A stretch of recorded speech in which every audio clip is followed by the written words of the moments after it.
नमस्कार, मैं हूं आपका नाम और आज हम आपके लिए लेकर आए हैं उन खबरों को जो राजस्थान, भारत और दुनिया भर में तहलका मचा रही हैं। क्या भारत ने विश्व मंच पर एक और ऊंचाई हासिल की है? क्या राजस्थान के जंगलों में बाघों की दहाड़ फिर से गूंज रही है? और दिल्ली में कड़ाके की ठंड का कहर क्या आम आदमी को झकझोर कर रख देगा? इन सभी सवालों के जवाब जानने के लिए हमारे साथ बने रहिए। देवियों और सज्जनों, देश के लिए गर्व की बात है, भारत ने दावोस में आयोजित विश्व आर्थिक मंच में सर्वश्रेष्ठ उभरती हुई अर्थव्यवस्था का खिताब जीता है। केंद्रीय मंत्री अश्विनी वैष्णव ने इस ऐतिहासिक जीत पर गर्व जताते हुए कहा कि यह पुरस्कार भारत के 140 करोड़ नागरिकों की कड़ी मेहनत और समर्पण को समर्पित है। तो क्या यह जीत भारत को विश्व गुरु बनने की दिशा में एक और मजबूत कदम है? यह तो आने वाला वक्त ही बताएगा। कर्नाटक से खबर है कि राज्य में बाघों की संख्या में पिछले वर्ष की तुलना में 20% की वृद्धि हुई है। इसके पीछे है वन विभाग के अथक प्रयास और स्थानीय लोगों का सहयोग। बाघों के प्राकृतिक आवासों का संरक्षण, शिकार पर लगाम और जागरूकता अभियान, ये कुछ ऐसे कारण हैं जिनकी वजह से कर्नाटक आज बाघों के लिए एक सुरक्षित आश्रय स्थल बन पाया है। यह वृद्धि हमें उम्मीद की एक किरण दिखाती है, लेकिन हमें यह याद रखना होगा कि प्रकृति के साथ छेड़छाड़ के भयानक परिणाम हो सकते हैं। दिल्ली एनसीआर में ठंड ने एक बार फिर से दस्तक दे दी है और इस बार साथ में है घना कोहरा। ठंड और कोहरे के इस घातक मिश्रण ने यातायात व्यवस्था भी पूरी तरह से चौपट कर दी है। दिल्ली के इंदिरा गांधी अंतर्राष्ट्रीय हवाई अड्डे से आज सुबह से ही कई उड़ानें देरी से रही हैं और कुछ को तो रद्द भी करना पड़ा है। रेलवे स्टेशन पर भी हालात कुछ खास अच्छे नहीं हैं। मौसम विभाग ने अगले कुछ दिनों तक ठंड और कोहरे से राहत मिलने की कोई उम्मीद नहीं जताई है। ऐसे में दिल्ली वासियों के लिए यह कुछ दिन बेहद मुश्किल होने वाले हैं। मध्य प्रदेश के मुख्यमंत्री डॉ. मोहन यादव आज जापान पहुंच गए हैं। यह यात्रा कई मायनों में महत्वपूर्ण बताई जा रही है। इस यात्रा का मुख्य उद्देश्य जापान के साथ व्यापारिक संबंधों को मजबूत करना है। मुख्यमंत्री अपने साथ एक उच्च स्तरीय प्रतिनिधिमंडल भी लेकर गए हैं। जापान पहुंचने पर मुख्यमंत्री का जोरदार स्वागत किया गया। मुख्यमंत्री जापान के प्रधानमंत्री और वरिष्ठ मंत्रियों से मुलाकात करेंगे। यह यात्रा मध्य प्रदेश के लिए एक मील का पत्थर साबित हो सकती है। अगर यह यात्रा सफल रहती है तो मध्य प्रदेश में भारी निवेश आने की संभावना है। इससे राज्य में रोजगार के नए अवसर पैदा होंगे। लेकिन क्या यह यात्रा सिर्फ फोटो खिंचवाने और भाषण देने तक ही सीमित रहेगी? यह तो आने वाला वक्त ही बताएगा। केंद्र सरकार ने महिलाओं के स्वास्थ्य को ध्यान में रखते हुए एक नई स्वास्थ्य योजना शुरू करने का ऐलान किया है। इस योजना के तहत महिलाओं को मुफ्त चिकित्सा सुविधाएं प्रदान की जाएंगी। योजना का उद्देश्य मातृ मृत्यु दर और शिशु मृत्यु दर को कम करना और महिलाओं को बेहतर स्वास्थ्य सुविधाएं उपलब्ध कराना है। योजना के तहत गर्भवती महिलाओं को मुफ्त जांच, इलाज और दवाइयां दी जाएंगी। साथ ही नवजात शिशुओं के टीकाकरण पर भी विशेष ध्यान दिया जाएगा। यह योजना देश की महिलाओं के लिए एक वरदान साबित हो सकती है। लेकिन क्या यह योजना सिर्फ कागजों तक ही सीमित रहेगी या फिर इसका लाभ वास्तव में जरूरतमंद महिलाओं तक पहुंचेगा? यह देखना होगा।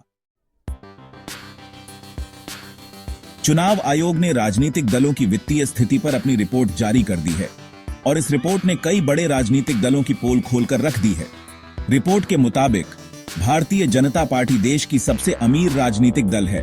पार्टी के पास 7,113 करोड़ रुपए का भारी भरकम फंड है। वहीं दूसरी तरफ कांग्रेस पार्टी दूसरे नंबर पर है, लेकिन उसका फंड भाजपा की तुलना में काफी कम है। यह रिपोर्ट कई सवाल खड़े करती है। आखिर भाजपा के पास इतना पैसा कहां से आ रहा है? क्या पार्टी को चंदा देने वालों के नाम जाहिर किए जाते हैं? क्या चुनावी बांड के जरिए काला धन सफेद किया जा रहा है? इन सभी सवालों का जवाब देश की जनता जानना चाहती है। चुनाव आयोग को चाहिए कि वह इस मामले की गहन जांच कराए और दोषी पाए जाने पर सख्त कार्रवाई करे।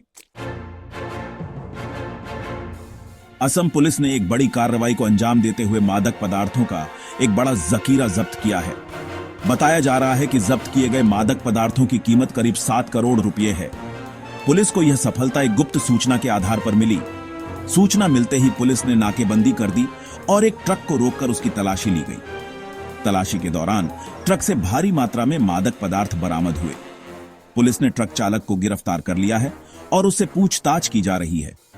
यह मामला इस बात का जीता जागता उदाहरण है कि कैसे मादक पदार्थों की तस्करी देश की जड़ों को खोखला कर रही है। पुलिस को चाहिए कि वह इस मामले की तह तक जाए और इस रैकेट में शामिल सभी लोगों को बेपर्दा करे।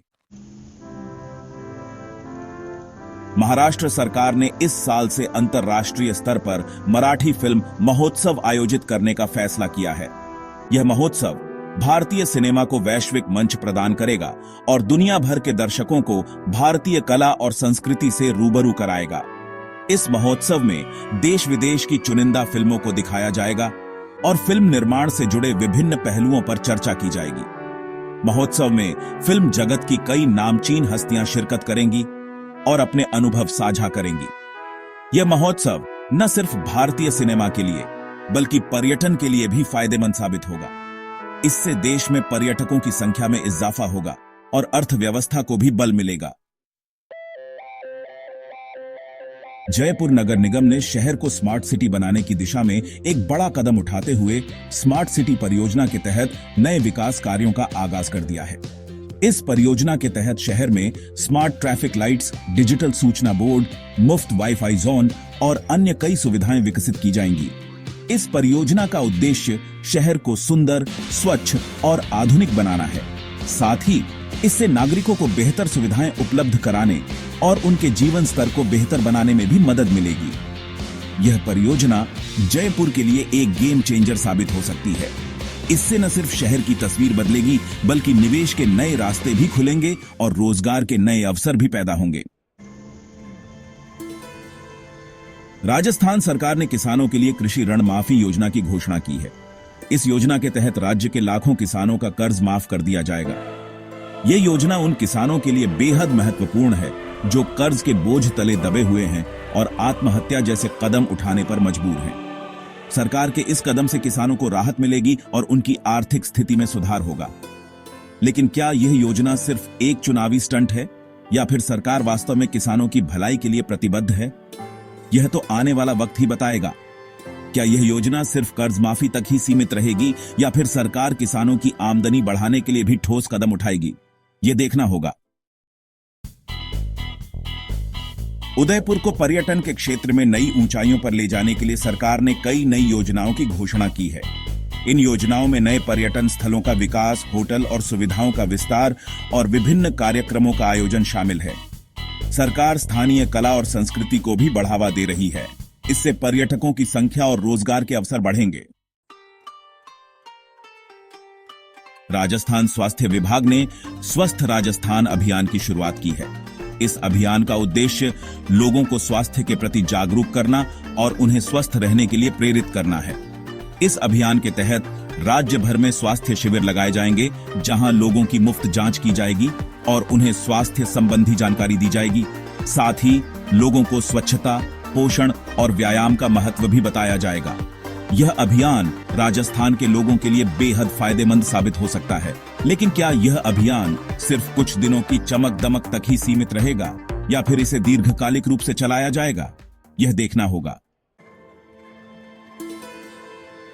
जयपुर पुलिस ने शहर में महिलाओं की सुरक्षा को लेकर एक विशेष अभियान चलाने का फैसला किया है। इस अभियान के तहत शहर में पुलिस की गश्त बढ़ा दी जाएगी और सार्वजनिक स्थलों पर सीसीटीवी कैमरे लगाए जाएंगे। इसके अलावा महिलाओं की सुरक्षा के लिए एक विशेष हेल्पलाइन नंबर भी जारी किया जाएगा। साथ ही महिलाओं को सेल्फ डिफेंस की ट्रेनिंग भी दी जाएगी। यह कदम जयपुर में महिलाओं के लिए बेहद राहत भरा साबित हो सकता है।